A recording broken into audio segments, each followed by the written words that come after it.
Vos sentiments, vous, après votre confirmation? La priorité, c'est faire connaître le nom de Jésus-Christ. Mais alors, le vrai Jésus-Christ de Nazareth, pas le Jésus-Christ qu'on fabrique à la cité, qui est devenu un fonds de commerce. Après l'archevêché, vous êtes à 2 pas. Qu'est-ce qui vous fait encore... C'est quoi la prochaine étape? Il n'y a pas d'étape. Je suis nommé archevêque métropolitain de Kinshasa et c'est tout. Il n'y a pas d'autre étape après. Le droit de succession.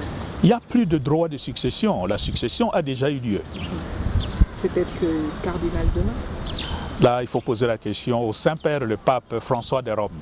Lui seul. Ce soir, toutes les activités à l'Église au sujet des activités politiques, notamment qui cadrent avec les élections et l'utilisation de la machine à voter.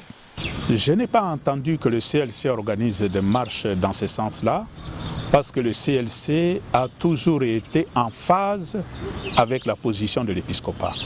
Or, la position de l'épiscopat jusqu'à maintenant, l'épiscopat n'a pas dit qu'on utilise ou qu'on n'utilise pas la machine. L'épiscopat dit, vous les politiciens, asseyez-vous autour d'une table et trouvez un consensus autour de cette question. Mesdames et messieurs, bonsoir. Merci de nous recevoir chez vous. L'actualité pousse à venir à l'archevêché de Kinshasa parce que l'Église catholique de Kinshasa a un nouvel archevêque depuis le 1er novembre dernier. Il s'agit de Monseigneur Fridolin Ambongo qu'on ne présente plus. C'est donc lui notre invité et c'est avec lui que nous allons nous entretenir. Monseigneur Fridolin Ambongo, bonsoir et merci de nous recevoir chez vous. Bonsoir. Toutes nos félicitations parce que c'est une promotion et ça en vaut la peine d'être célébré. Bon, on peut appeler ça comme ça si vous voulez, mais pour nous, c'est un service auquel nous sommes appelés. Quels sont vos sentiments, vous, après votre confirmation? Le sentiment qui m'habite, c'est d'abord un sentiment de gratitude au Seigneur, lui qui n'a jamais cessé de me faire confiance, malgré mes limites, malgré mes faiblesses humaines. Mais c'est aussi un sentiment de gratitude vis-à-vis de tous ceux par qui la volonté du Seigneur a été exprimée, le pape, mais aussi son éminence, le cardinal Laurent, avec qui j'ai déjà travaillé depuis le mois de mars jusqu'à maintenant. La priorité pour l'Église catholique de Kinshasa, selon vous, c'est laquelle? C'est faire connaître le nom de Jésus-Christ. Mais alors, le vrai Jésus-Christ de Nazareth, pas le Jésus-Christ qu'on fabrique à la cité, qui est devenu un fonds de commerce, mais le Jésus-Christ envoyé par le Père pour sauver l'humanité et montrer le chemin qui conduit au Père. Donc, mon travail, c'est faire connaître ce Jésus. Est-ce qu'avec la floraison des églises, comme vous le dites, des Jésus fabriqués à la cité, finalement l'église catholique n'est pas en perte de vitesse? Est-ce que vous ne ressentez pas le coup, vos fidèles du coup, qui partent? Pourquoi partent-ils et ils sont à la recherche de quoi, selon vous? Qu'est-ce qui manque aujourd'hui à l'église catholique de la RDC et notamment de Kinshasa? Mais le premier constat, c'est que tous ces gens sont en quête d'un salut immédiat. Parce que la situation, vous connaissez, la situation socio-économique est tellement dure que pour beaucoup, ils n'hésitent pas à tomber entre les mains de premiers charlatans qui arrivent et qui leur promet un salut immédiat. Or, le salut apporté par Jésus-Christ, c'est un salut qui passe par la croix. Ça signifie, si tu veux vivre bien, si tu veux vivre digne demain, tu dois accepter de prendre ta croix aujourd'hui, t'engager, t'impliquer. Est-ce que l'Église ne porte pas la responsabilité dans le fait que ses fidèles aille chercher ailleurs? Est-ce que ce n'est pas une méthodologie qui vous manque pour essayer de maîtriser, de maintenir les fidèles qui vont chercher du coup sur coup? D'un côté, on peut dire ça, parce que nous avons toujours à nous remettre en question. Mais n'exagérons pas. Ça fait partie de l'histoire de l'Église depuis 2000 ans.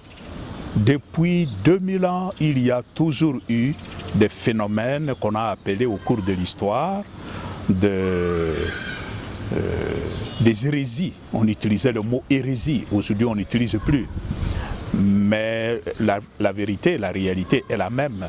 Il y a eu toujours de nouvelles églises qui naissent, qui prétendent enseigner la vérité, mais la vraie vérité, c'est que toutes ces églises ont disparu au cours des 2000 ans et l'Église catholique est toujours là. L'Église catholique, on ne va pas se le cacher, c'est à travers le monde, beaucoup de scandales autour de l'Église catholique. Est-ce que ça ne perd pas l'essence de l'Église et ça ne dénature pas la mission des prêtres? Mais je ne sais pas, vous faites allusion à quel type de scandale?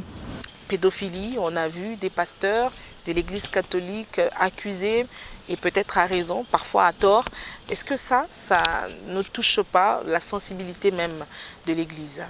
D'un côté, nous sommes très conscients qu'il y a eu des cas où certains ecclésiastiques ont été accusés ou ont été reconnus coupables d'actes de pédophilie.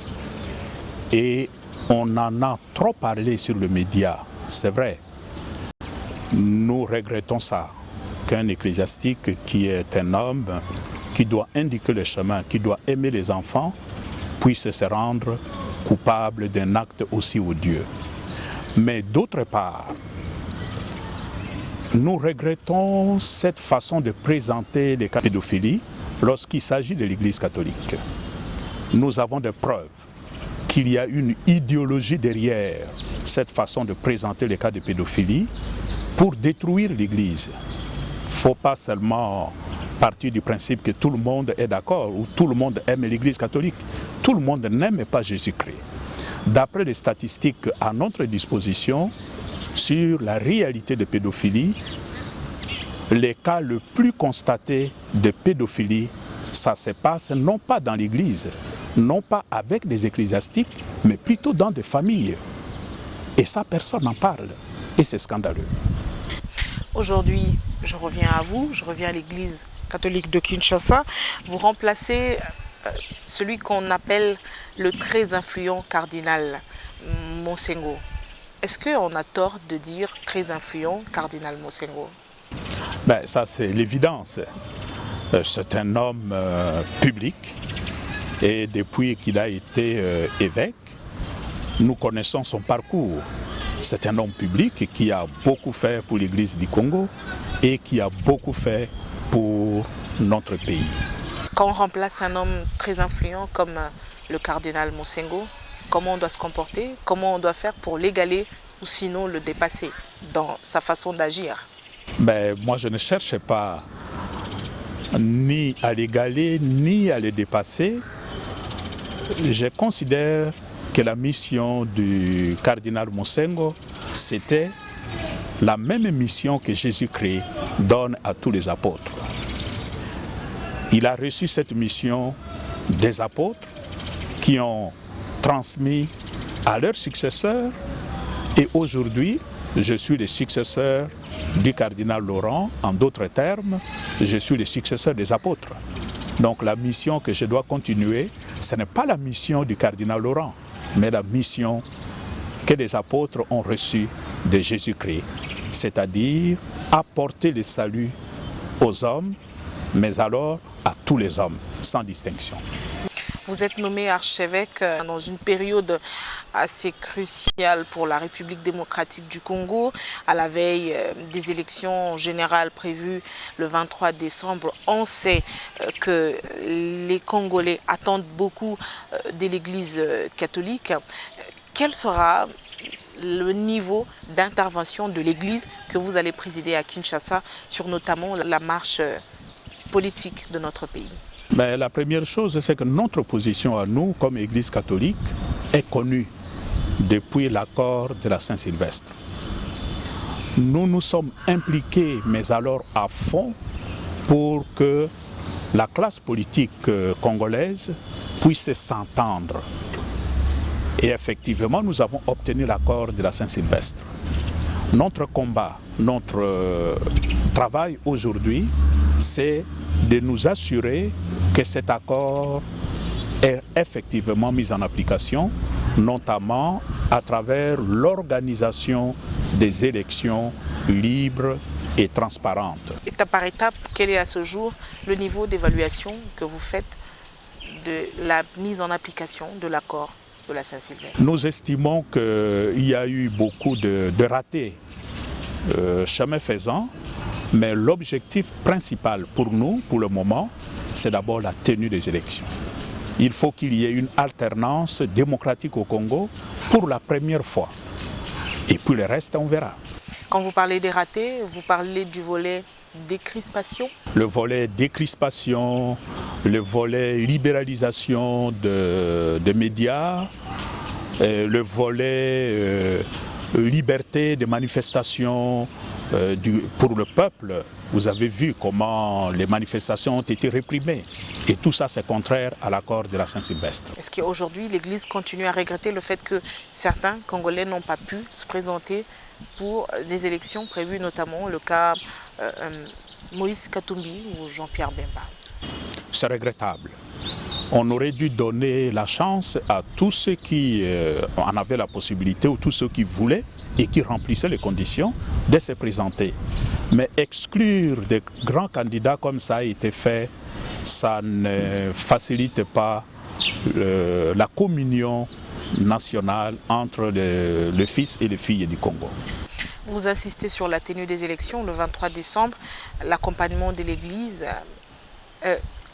Est-ce que vous pensez qu'avec tout ce qui se passe aujourd'hui, autour de ce processus électoral, est de nature à favoriser un climat apaisé pour des élections qui n'appelleront pas contestation? C'est une inquiétude de notre part. L'Église est inquiète, étant donné que la classe politique n'arrive pas à s'entendre, à trouver un consensus autour de l'utilisation de la machine à voter. Évidemment, ça nous préoccupe. Parce que notre souhait, c'est que la classe politique puisse trouver un consensus autour de cette question et qu'on puisse aller aux élections dans un esprit apaisé. Quelle est la position de l'Église sur cette machine? L'Église catholique a toujours dit qu'elle n'a aucune compétence pour se prononcer sur la fiabilité de la machine à voter. Mais elle a toujours invité la majorité et l'opposition à s'entendre autour de la question de la machine à voter. Un travail a été fait, je crois qu'il y a déjà une base d'échange. C'est le travail qui a été fait par Westminster Foundation for Democracy, qui est venu de Londres. Et à l'issue de ce travail, 15 observations ont été remises à la CENI. Toute la question, est-ce que la CENI les a prises en considération? Mais moi j'estime qu'en partant de ces observations, les uns et les autres pourraient se mettre autour d'une table et trouver un compromis autour de la question de la machine à voter. Mais si vous suivez bien le débat politique, ça veut dire que l'opposition et la majorité ne s'entendront pas.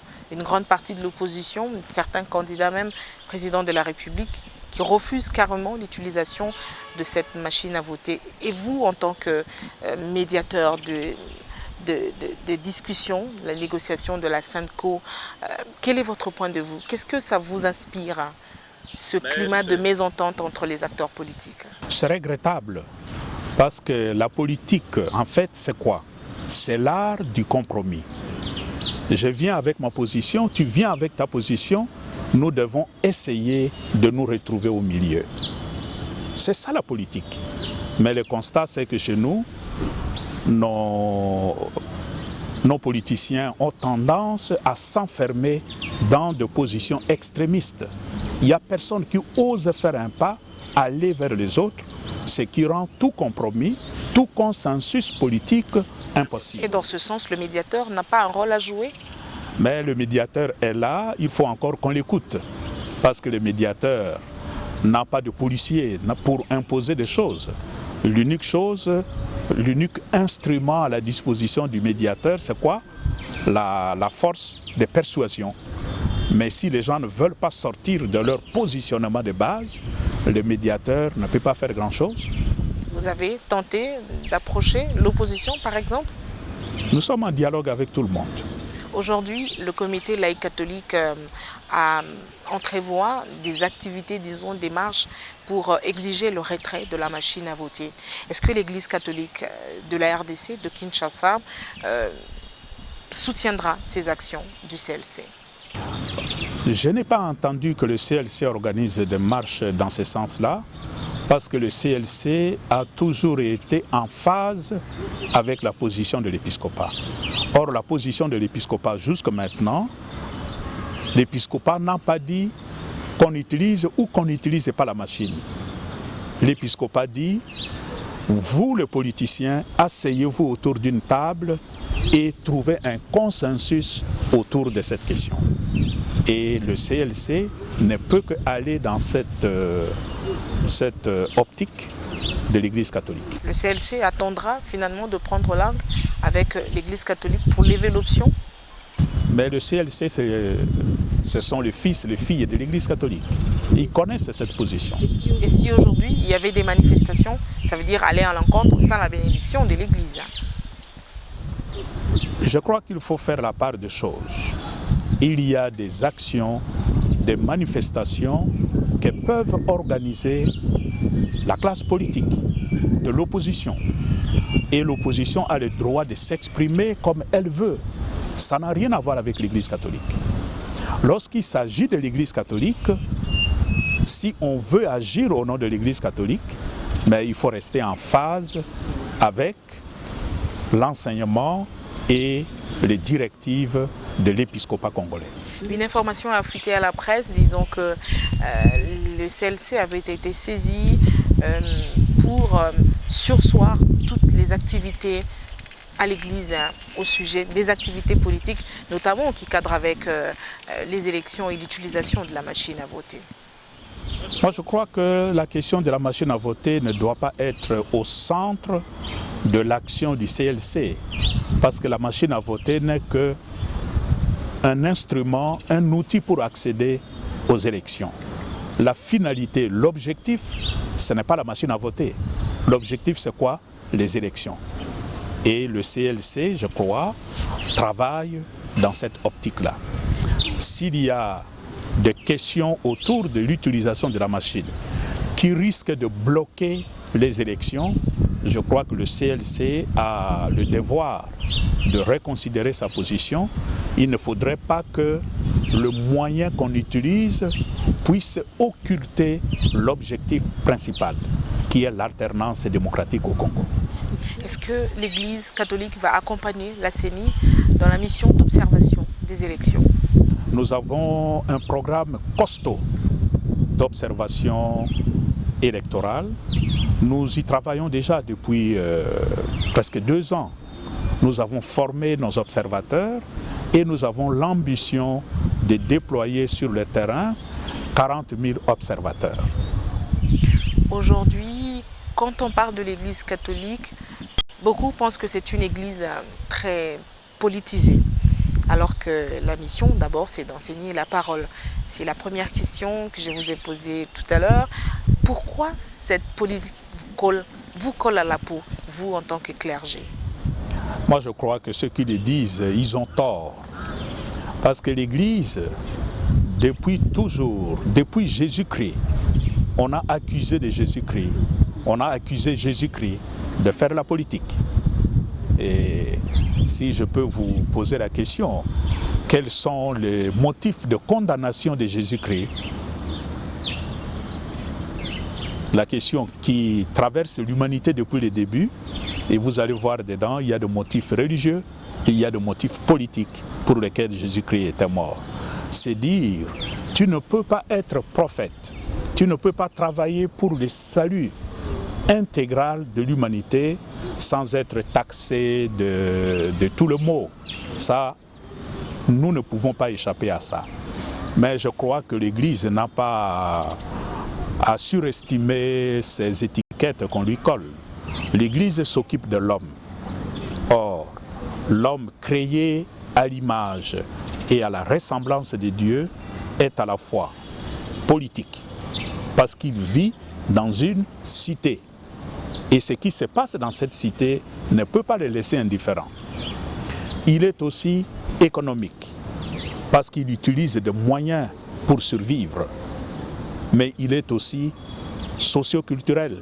Il faut l'éduquer, il faut soigner son corps, la santé, etc. Mais il est aussi spirituel. Ce qui nous surprend avec ces étiquettes qu'on colle à l'Église catholique, que l'Église est politisée, mais pourquoi on ne nous accuse pas de nous mêler de l'éducation? Pourquoi on ne nous accuse pas?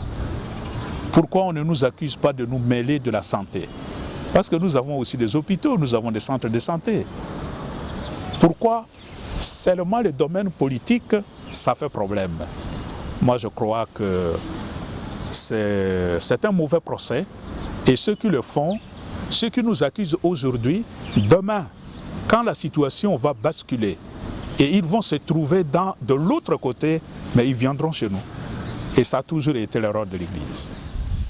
Quels sont vos rapports, Monseigneur Ambongo, avec le président de la République, Joseph Kabila? Je n'ai pas un rapport particulier avec lui. Quand il y a besoin, dans le cadre de la SENCO, nous l'avons toujours rencontré. Et de fois, quand lui, il a senti le besoin d'échanger avec nous, il nous a appelés. Mais quand nous sommes ensemble, on échange très très bien, on a un bon rapport. Quand on vous annonce nouvel archevêque de Kinshasa, on a lu dans la presse, on a suivi des interventions de certains Congolais à travers les médias. On dit de vous le plus coriace, plus que Monsengo. Ça veut dire que lui, il viendra, il n'accorde pas, il ne fait pas des cadeaux. On vous traite de très très politique, plus que même le cardinal Monsengo. Est-ce que c'est vrai ce tableau qu'on peint de vous? Moi, je souhaiterais que vous fassiez votre propre évaluation et que vous en parliez le moment venu. Moi, personnellement, je ne sais pas si je suis coriace ou faible, ou pas assez politisé ou trop politisé. C'est à vous d'évaluer, de juger. Seigneur Ambongo, on va terminer cet entretien. Et si demain, les hommes politiques décidaient de s'entendre, est-ce que l'Église jouera encore une autre médiation? On est dans l'hypothèse, dans la supposition. Nous travaillons pour que notre pays aille mieux. Et nous exhortons les uns et les autres, chacun à son niveau, à prendre sa responsabilité en main. Et si par miracle, la classe politique du Congo faisait ses pas qualitatifs, mais l'Église ne pourrait qu'applaudir. Nous continuons à les exhorter à tendre l'oreille et à écouter la souffrance du peuple. Parlons de l'opposition. Qu'est-ce qui est le plus regrettable pour vous de voir que cette opposition qui a manifesté une unité au sein du dialogue de la SENCO entre elles, aujourd'hui sont très déchirées pour la question de la candidature commune? Je n'ai pas l'impression que l'opposition est très déchirée autour de la question de candidature unique. Tous les ténors de l'opposition, du moins tels que je les ai entendus, tous disent « nous allons présenter un candidat commun ».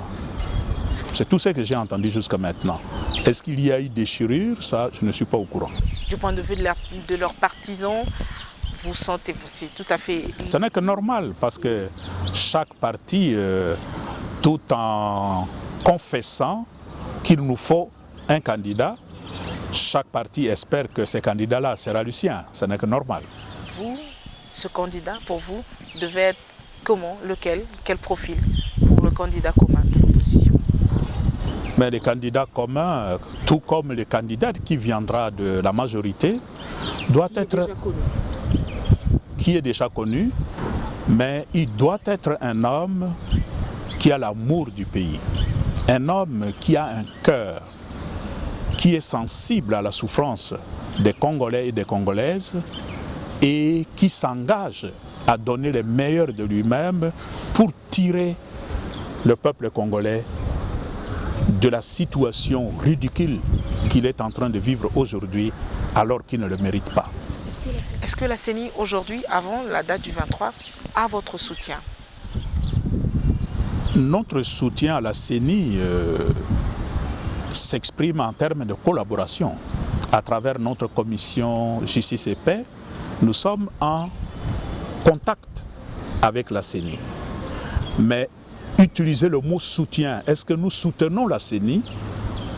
Moi, je n'oserais pas utiliser cette expression parce qu'on n'attend pas de nous que nous soutenions la CENI. La CENI, c'est une structure étatique reconnue qui n'a pas besoin de notre soutien. Est-ce que vous l'accompagnez? Nous sommes en dialogue avec la CENI dans ce sens que la CENI doit rester neutre. Donc nous continuons à exhorter les animateurs de la CENI à tenir à ces qualificatifs-là. Jusque-là, la CENI est dans le banc national, indépendante. Il n'appartient pas à moi de porter un jugement sur le travail de la CENI. Je crois que le peuple congolais est témoin. Mais le plus important pour nous, c'est ce qui va se passer d'ici le 23 décembre. Je crois que c'est à l'issue des élections qui pointent à l'horizon que l'histoire pourra porter un jugement sur l'action de la CENI d'aujourd'hui. Le faire aujourd'hui serait trop tôt. Merci beaucoup, Monseigneur Ambongo, de nous avoir accordé cette interview. On a terminé. Après l'archevêché, vous êtes à 2 pas. Qu'est-ce qui vous fait encore... C'est quoi la prochaine étape? Il n'y a pas d'étape. Je suis nommé archevêque métropolitain de Kinshasa et c'est tout. Il n'y a pas d'autre étape après. Avec le droit de succession. Il n'y a plus de droit de succession. La succession a déjà eu lieu. Peut-être que cardinal demain? Là, il faut poser la question au Saint-Père, le pape François d'Europe. Lui seul décide de ces choses-là. Peut-être vous êtes dans le secret du pape, je ne sais pas. Comment puis-je être dans le secret du pape? Moi, personnellement, je ne sais pas. Je sais seulement que je suis nommé à Kinshasa comme archevêque métropolitain. Pas comme cardinal. Merci beaucoup.